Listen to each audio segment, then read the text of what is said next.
Do you know there is a free website with the help of which you can add props to a picture like this.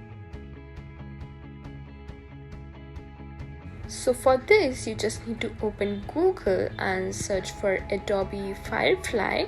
After searching for Adobe Firefly, you'll open this website and you'll go to explore Firefly. After this you'll just click on this girl one picture and you'll go to upload. Then you'll upload the picture you want to add crops or change the background.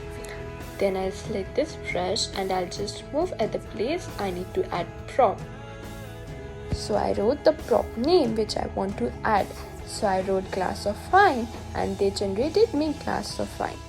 Okay, so now I want to remove background of my picture, so I'll just go to background and write the background I want. So I wrote beach and this website has generated me the pictures of beach.